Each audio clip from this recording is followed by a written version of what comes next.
గణపురం నుండి నేరుగా రాష్ట్ర రాజధాని హైదరాబాద్ కు వివిధ పనుల దృష్ట్యా వెళ్లే వారికి అనుకూలంగా బస్సు సర్వీసు ఉపయోగపడుతుందని, దీన్ని ప్రజలు సద్వినియోగం చేసుకోవాలని ఎమ్మెల్యే గండ్ర సత్యనారాయణరావు అన్నారు. ప్రతిరోజు ఉదయం 5 గంటలకు గణపురం నుండి హైదరాబాద్ కు వెళ్లే నూతన బస్సు సర్వీసును జయశంకర్ భూపాలపల్లి జిల్లా కలెక్టర్ రాహుల్ శర్మ, జిల్లా ఎస్పీ సిరిశెట్టి సంకిత్ తో కలిసి ఎమ్మెల్యే గండ్ర సత్యనారాయణరావు ప్రారంభించారు. గతంలో ఈ బస్సు సర్వీసు చాలా మంది ప్రయాణికులకు ఎంతోగానో ఉపయోగపడటం జరిగిందని, మళ్లీ అటువంటి సేవలను అందించేందుకు గణపురం హైదరాబాద్ రూట్ లో నూతనమైన బస్సు సర్వీసును ఏర్పాటు చేస్తున్నట్లు తెలిపారు. అదేవిధంగా ఈ బస్సు సర్వీసు ఏర్పాటు కొరకు సహకరించిన మంత్రి పొన్నం ప్రభాకర్ గౌడ్ కు ఎమ్మెల్యే కృతజ్ఞతలు తెలిపారు.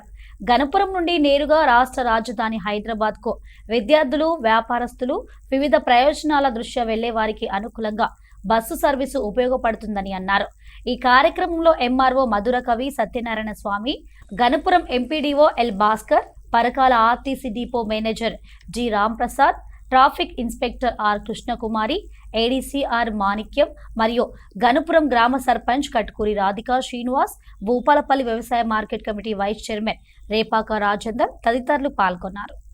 12 సంవత్సరాల తర్వాత ఈ యొక్క గన్పూర్ నుంచి వయా ములుగు, హనుమకొండ నుంచి హైదరాబాద్, ఈ గన్పూర్ మండలంలోని ప్రజలందరూ కూడా వ్యాపారం కొరకు వాళ్ళ సొంత రాజధానికి పోయి పనులు చూసుకొని మళ్ళీ సాయంత్రం అక్కడ 6 గంటలకు బస్సు బయలుదేరుతుంది. 6 గంటలకు బస్సు ఎక్కి మళ్ళీ రాత్రి ఇక్కడ 11 గంటలకు నైట్ హాల్ట్ చేసి పనులు చేసుకొని ఇక్కడికి వచ్చే విధంగా మళ్ళీ ఈ బస్సును పునరుద్ధరణ చేయడం జరిగింది. వ్యాపారస్తులు గాని, అదే విధంగా విద్యార్థులు, ఉద్యోగస్తులు, రైతాంగము, అవసరం ఉన్నటువంటి రాజధానిలో అవసరం ఉన్నటువంటి ప్రతి ఒక్కరు కూడా మీరు ఈ బస్సును సద్వినియోగం చేసుకొని, అదే విధంగా వ్యాపారంగా అన్ని వర్గాల ప్రజలు కూడా సద్వినియోగం చేసుకోవాల్సిందిగా కోరుతూ, ఈ పునరుద్ధరణకు పొన్నం ప్రభాకర్ గారికి చెప్పగానే ఒక 12 రూట్లలో అదనంగా బస్సులు ఇవ్వడము, అదే విధంగా హుజరాబాద్ డిపో గాని, పర్కాల డిపో, వరంగల్ 1-2 డిపో, భూపాలపల్లి డిపోలో నుంచి ఈ నియోజకవర్గానికి అవసరం ఉన్నటువంటి రూట్లను కూడా మరి పునరుద్ధరణ చేసి కొత్త రూట్లను కూడా వేసుకోవడం జరిగింది.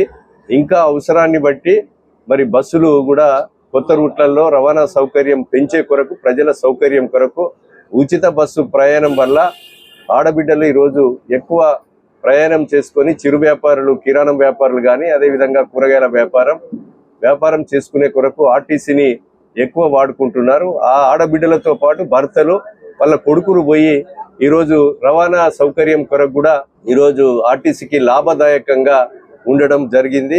ఈ బస్సు పునరుద్ధరణకు సహకరించినటువంటి ఆర్టీసీ రవాణా శాఖ మంత్రి పొన్నం ప్రభాకర్ గారికి ఉదయపూర్వకంగా ధన్యవాదాలు తెలియజేస్తున్నాను.